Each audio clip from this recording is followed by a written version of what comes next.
있습니다. 그 중에 하나는 교역자들의 보직 이동이 조금 있었습니다.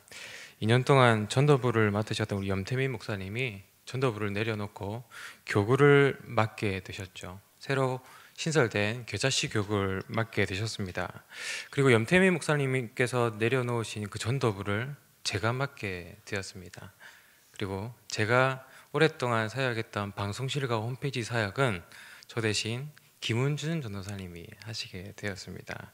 이런 보직 이동들이 좀 있었는데, 그래서 올 한 해 제가 새롭게 고민하고 있는 분야가 바로 전도입니다. 네. 어떻게 하면 전도자를 잘 세울 수 있을까? 어떻게 하면 전도가 이벤트가 아니고 프로그램이 아니고 우리의 삶의 방향성이 될 수 있을까? 이런 근본적인 고민부터 해서, 또 이번 전도 물품은 무엇으로 할까? 또 전도의 대상을 누구로 잡을까? 이런 실제적인 고민들까지 하면서 올해 전도를 준비하고 있습니다. 그래서 오늘 이 시간은 특별히 우리 교회의 전도에 대한 비전을 여러분들과 함께 나누어 볼까 합니다. 지난해까지는 전도에 대한 설교를 1년에 딱 2번만 했습니다. 전도 학교가 끝이 나고 수료하는 그 시점에서 전도학교 수료 예배로 드리면서 전도에 대한 동기부여를 여러분들에게 했었는데, 그런데 생각해 보니까 시기가 참 좋지 않았다는 생각이 들었습니다. 왜냐하면 전도학교 수료 예배 때 전도에 대한 설교를 하면 그때는 나도 전도해야 되겠다 이런 동기부여가 많이 되는데, 막상 그때는 전도학교가 끝난 시점입니다. 그래서 다시 시작되려면 2, 3개월 후에 다시 개강을 하는데, 그런데 그때가 되면 사람들은 너무나도 깨끗하게 잊어버립니다. 특히 설교는 더 깨끗하게 잊어버리는 것 같습니다.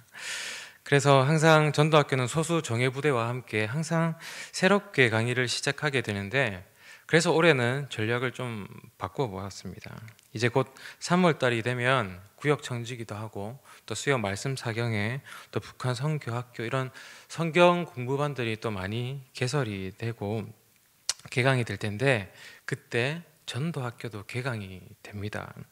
그리고 개강하기 전에 2월 중으로 신청자를 받게 되겠죠. 곧 아마 신청자 광고가 뜰 겁니다. 그러면 이때 동기부여를 해야 되겠다. 그래서 오늘 제가 이 말씀을 들고 이 자리에 서게 되었습니다. 제가 오늘 여러분들에게 드리고 싶은 메시지는, 제가 이제 전도부를 맡게 되었으니까 우리 교회 전도팀을 활성화시켜서 양산의 길거리 곳곳마다 우리 교회 전도지가 뿌려지는 것에, 그것에 목적이 있는 것이 결코 아닙니다. 우리 모두가 다 전도팀이 되어서는 안 됩니다. 우리는 각자의 은사에 맞게 섬겨야 하고 봉사해야 합니다. 찬양으로, 교사로, 안내로, 운전으로 이렇게 다양하게 섬겨야 하는데, 하지만 내가 정말 그리스도인이라고 한다면 내가 어떤 모습으로 섬기고 어떤 모습으로 봉사하든지 우리는 다 전도자라는 것입니다. 그리스도인은 전도자입니다. 여러분들은 그리스도인이라고 하는 이 정체성을 어떻게 정의하십니까? 그리스도인은 무엇을 하는 사람입니까? 그리스도인은 어떻게 역사에 등장하게 되었습니까? 그리스도인은 이 세상에서 어떤 존재들입니까? 오늘 말씀을 통해서 우리가 이 그리스도인의 정체성에 대해서 다시 한번 생각하고 다짐하는 시간이 되기를 바랍니다. 오늘 우리가 읽은 본문 말씀은 역사 속에서 제일 처음 그리스도인이라고 불려진 그 장면을 보여주고 있습니다. 오늘 우리가 읽었던 말씀 25절과 26절을 우리가 함께 읽어보도록 하겠습니다. 바나바가 사울을 찾으러 다소에 가서 만남에 안디옥에 데리고 와서 둘이 교회에 1년간 모여 있어 큰 무리를 가르쳤고, 제자들이 안디옥에서 비로소 그리스도인이라 일컬음을 받게 되었더라. 아멘. 안디옥에서 비로소 그리스도인이라 일컬음을 받게 되었더라. 이 땅에서 처음으로 세워진 교회는 예루살렘 교회인데, 그곳에서 그리스도인이라고 불려지지 않았습니다. 바로 안디옥 교회에서 그리스도인이라고 처음 불려지게 되었습니다. 안디옥 교회는 이스라엘이 아닌 이방 나라에 세워진 최초의 교회였죠. 그래서 우리에겐 굉장히 상징성이 있습니다. 예수님의 제자들은 다 유대인이었기 때문에 그냥 유대인이라고 불렸지 그리스도인이라고 불리지 않았습니다. 그런데 이방 나라에 세워진 이 안디옥 교회에는 유대인뿐만 아니라 헬라인도 있었습니다. 이제 더 이상 예수를 따르는 자들을 유대인이라고만 부를 수 없게 된 것이죠. 그리고 유대인이라고 다 예수를 따르지는 않았습니다. 그래서 사람들은 그 안디옥 교회 성도들이 외치는 그 하나의 이름, 예수 그리스도의 이름을 따서 그들을 그리스도인이라 부르게 되었던 것입니다. 이 그리스도인이 그 당시 안디옥 사람들에게 어떤 모습으로 비춰졌는지 더 자세히 알기 위해서는 우리가 안디옥 교회를 더 자세히 들여다볼 필요가 있습니다.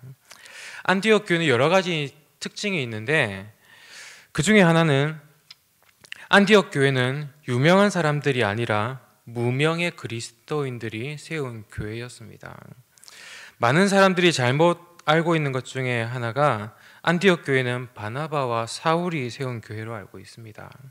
방금 읽은 26절에도 보면 바나바와 사울이 1년간 큰 무리를 가르쳤다고 되어 있는데 그들은 안디옥 교회가 세워졌다는 소식을 듣고 파견된 사람들이었습니다.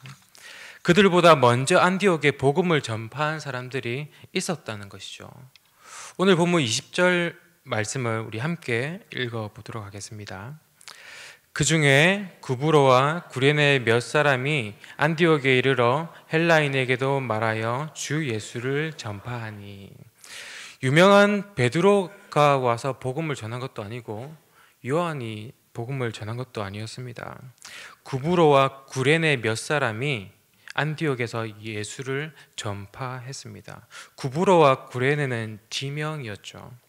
하나님께서는 유명한 사람들을 이렇게 사용하기도 하시지만 때로는 이렇게 무명의 사람들을 사용하셔서 교회를 세우셨습니다. 우리는 유명한 사람들을 통해 도전을 받고 또 새로운 시각을 가지기는 하지만 진짜 나의 변화는 무명한 사람들을 통해서 일어날 때가 많이 있습니다. 이번에 우리 중등부가 동계 수련회를 갔다 왔는데 그동안 경험해보지 않았던 단체 캠프에 참가를 했습니다. 그 캠프는 전국에 있는 청소년들이 약 1,400명 정도의 규모로 큰 캠프였습니다. 규모가 크기 때문에 시스템도 빵빵했습니다. 화려한 조명도 있고 음향도 있고 또 실력 좋은 찬양팀에 또 전국적으로 유명한 강사 목사님도 왔습니다. 인기 있는 사람들이 와서 캠프를 진행했습니다. 아이들이 많은 도전을 받았습니다.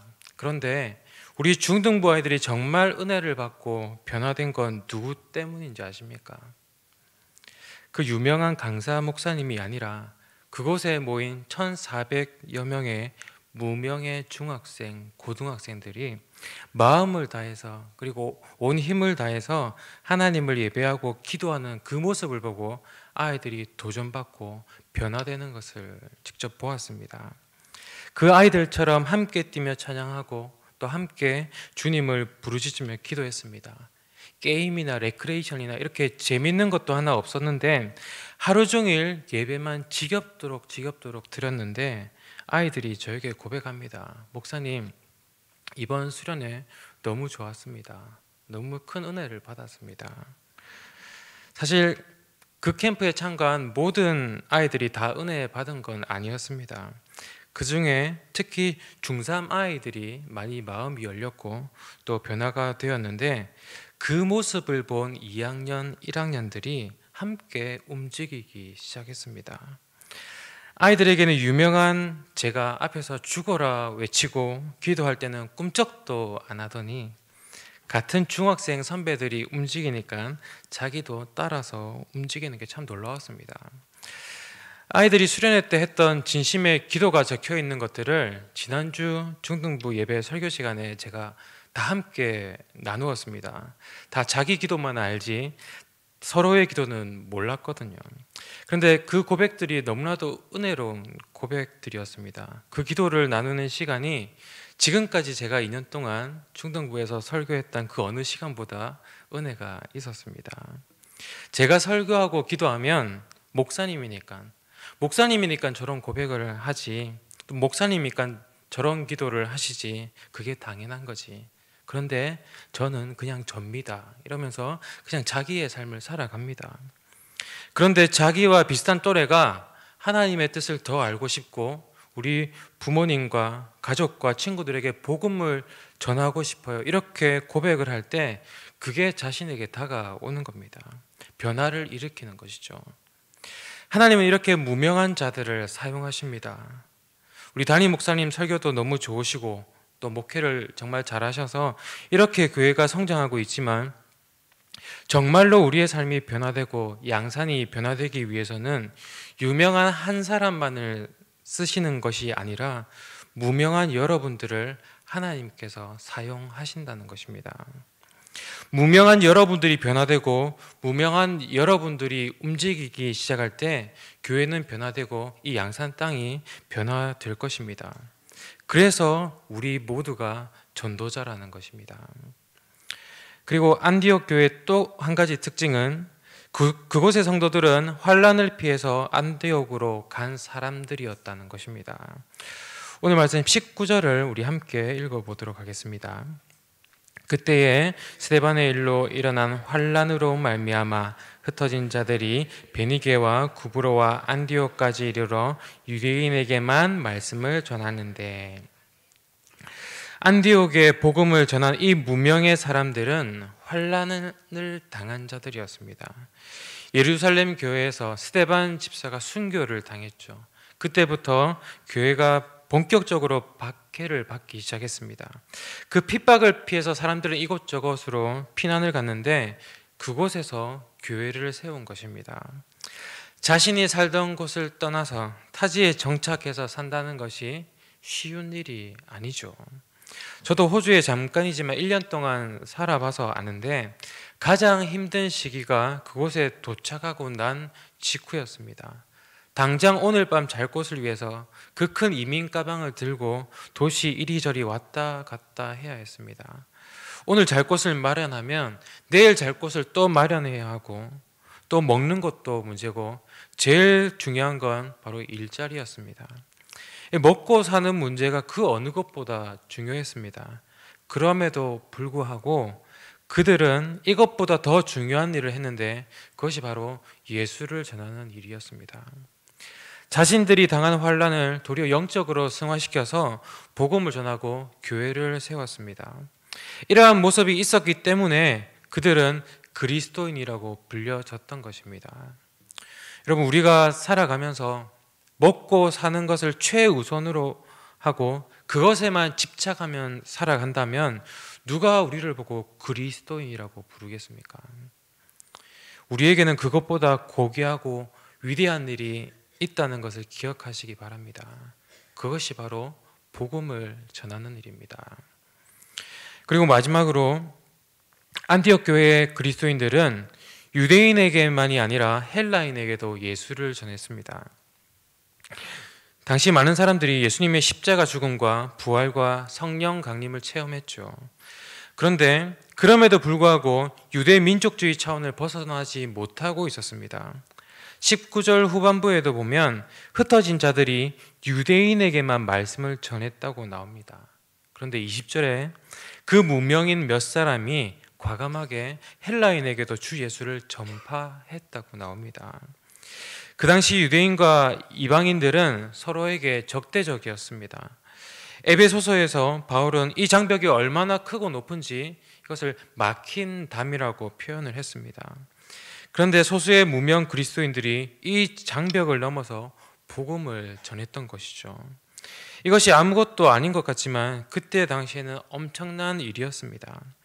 이렇게 막힌 담을 허무는 일이 있었기 때문에 안디옥 교회는 유대인들과 또 이방인들이 차별 없이 하나 되어서 교회를 세울 수 있었고 그리스도인이라 불려질 수 있었던 것입니다.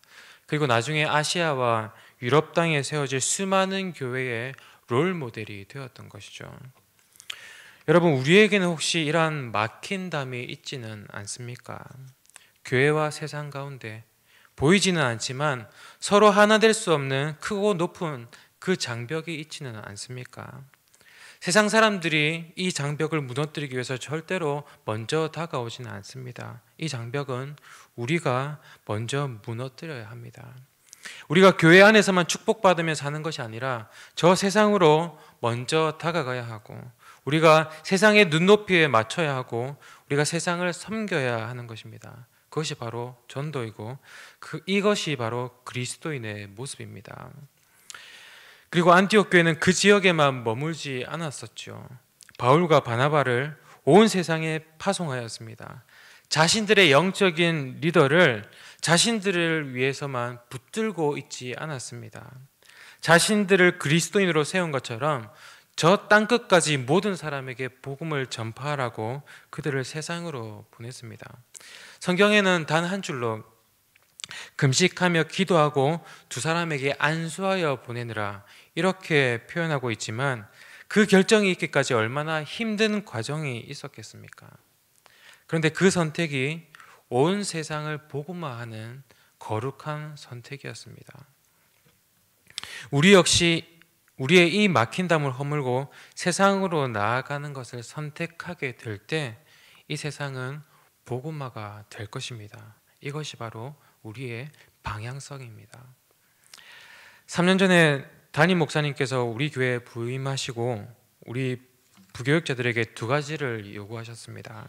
하나는 제자훈련 세미나를 다녀오는 것이었고, 또 하나는 전도 폭발 훈련을 갔다 오라는 것이었습니다. 목사님의 목회 사역 중에 가장 핵심적인 것이 이 제자훈련과 전도인 것입니다. 그래서 구역 청지기와 수요 말씀 사경회를 통해서 성경 공부를 꾸준히 우리가 해왔습니다. 바나바와 바울이 안디옥 교회에 1년 동안 머물면서 그 성도들을 말씀으로 가르친 것처럼 우리도 말씀을 배우면서 그리스도의 제자가 되어가고 있습니다. 그런데 이제는 우리가 배운 이것들을 흘려보내야 한다는 것입니다. 우리가 성경 공부를 한 것은 그냥 교양을 채우려고 들은 것이 아닙니다. 내 안에 예수 그리스도를 채웠다면 이제는 그것이 흘러나가야 합니다. 얼마 전에 중등부의 한 청년 선생님과 이야기를 나누었는데, 우리는 보통 교회에서 신앙생활을 시작하는데 그 청년 선생님은 특이하게 교회를 처음 나간 것이 아니라 대학교 선교단체 동아리에 들어가서 처음 신앙생활을 하게 되었다고 합니다. 처음부터 가고 싶었던 것은 아니고 어머니의 권유가 있어서 그렇게 들어갔다고 합니다. 그래서 그 동아리에서 함께 예배하고 성경 말씀을 공부하고 또 큐티하고 이렇게 한 학기를 지냈다고 합니다. 여러분 생각해 보십시오. 신앙생활을 해보지도 않은 사람이, 아무것도 모르는 사람이 대학교 동아리에 가서 예배하고 성경 공부하고 큐티하고 어디에 흥미를 붙일 수 있었겠습니까? 그래서 자신도 한 학기만 하고 이 동아리를 더 이상 안 가려고 마음을 먹었답니다. 그런데 여름에 마지막으로 필리핀 단기 선교를 갔는데 거기에서 필리핀 청소년 한 명이 자기에게 그러더라는 겁니다. 너희들이 믿는 그 하나님을 자기도 알고 싶다고. 그 말에 동기부여가 돼서 그때부터 지금까지 6년째 그 선교단체에서 활동을 하고 있고, 또 우리 교회에 와서 세례도 받고 또 중등부의 교사로 또 지원을 하게 된 것입니다. 그전에는 그렇게 흥미가 없었고 눈에 들어오지 않았던 그 성경 공부였는데, 그 필리핀 학생의 말을 듣고 난 후에 성경을 보는 눈이 완전히 달라졌다고 합니다. 우리가 이 복음을 전해야 한다는 사명감을 가지게 될 때 복음은 우리 안에서 새롭게 살아나게 됩니다. 우리가 배우고 묵상했던 말씀들이 더욱 의미 있어지고 정체되어 있던 나의 신앙이 더욱더 역동적으로 변화가 된다는 것입니다. 말씀을 아는 것만으로는 온전한 그리스도인이라고 할 수 없습니다. 우리가 그것을 전해야 합니다. 그것을 위해 준비되어야 합니다. 이 사명을 위해서 우리 교회는 전도학교로 여러분들을 돕고 있습니다. 전도학교의 목표는 단순히 전도지를 뿌리면서 교회로 사람들을 인도하는 사람을 양성하는 것이 아니라 자신의 삶의 자리에서 어느 순간에라도 복음을 전할 줄 아는 사람으로 세우는 것이 전도학교의 목표입니다. 세상 사람들이 묻습니다. 예수가 누구입니까? 도대체 그 성경에는 무슨 내용이 있습니까? 천국은 정말로 있습니까? 이런 질문을 했을 때 그냥 교회 한번 와보시라고, 목사님 설교 한번 들어보시라고 이렇게 교회를 소개하는 것이 아니라 복음의 핵심을 조리 있게 설명할 줄 아는 사람, 그 복음을 이야기할 때 확신이 넘치며 영적인 에너지를 품어내는 사람, 그런 그리스도인으로 세우는 것이 바로 전도학교의 목표입니다. 그래서 교육자들이 다녀왔던 그 전도 폭발 훈련도 일주일 동안 보내드리고 또 복음에 푹 잠겨 있을 수 있는 그런 기회도 드립니다. 그래서 지금 여성 소그룹 리더가 세워지고 있는 것처럼 복음 그것 하나만을 가지고 또 다른 전도자를 세우는 그런 리더들도 세울 것입니다. 그렇게 전도의 역동이 일어나는 교회로 세워가는 것이 우리 교회의 장기적인 목표이고 전도학교의 비전인 것입니다. 이것은 무명의 그리스도인 여러분들이 일어서야 하는 것입니다. 그래야 우리 교회가 제자 훈련만 하는 교회가 아니라 전도하는 교회, 균형 있는 교회가 될 수 있습니다. 이 비전을 함께 세워나가고 이 부르심에 감동이 오시는 분들은, 혹은 호기심이 생기시는 분들은 꼭 이번 학기 전도학교 수강 신청을 하시기 바랍니다. 전도학교는 총 3단계 과정이 있습니다. 성경을 통해서 전도의 개념을 익히는 단계, 그리고 복음의 뼈대를 세우는 단계, 그리고 마지막으로 전도 폭발 훈련을 일주일 동안 가서 복음을 집중 있게 훈련하는 단계입니다. 그렇게 복음을 훈련해서 교사로서 아이들에게 복음을 전하고 또 믿지 않는 우리 부모님에게 복음을 전하고 교회에 오는 새 가족들에게 복음을 전하고 또 일터의 동료들에게도 어느 순간 복음 전할 기회가 생길지 모르는데 그 기회가 생겼을 때 그 기회를 놓치지 않고 복음을 전할 수 있을 것입니다. 여러분들은 모두 그리스도인입니다. 그리고 전도자이십니다. 무명하지만 그래서 하나님께서는 여러분들을 사용하십니다. 세상 사람들은 먹고 사는 것에 집중하지만 우리는 그것보다 더 가치 있는 이 복음에 집중할 것입니다. 그리고 우리는 우리끼리만 모여서 구원받고 잘 살아가는 것이 아니라 막힌 담을 허물며 그 좋은 것을 가지고 이 세상을 향해서 나아갈 것입니다. 그리스도인으로서 우리가 함께 교회를 세워나가고 또 하나님 나라를 세워나가는 저와 여러분들이 되기를 간절히 바랍니다. 기도하겠습니다. 사랑의 주님, 주님의 그 십자가로 막힌 담을 허무셔서 이방인인 저희들에게도 복음의 문을 열어주심에 감사드립니다. 복음 전도자들을 성령으로 세워주셔서 이 땅에도 복음이 전해지게 하셔서 우리가 이렇게 그리스도인으로 살아갈 수 있게 하심을 감사드립니다. 거저받은 이 복음을 이제는 우리도 거저주며 이 세상으로 흘려보내기 원합니다.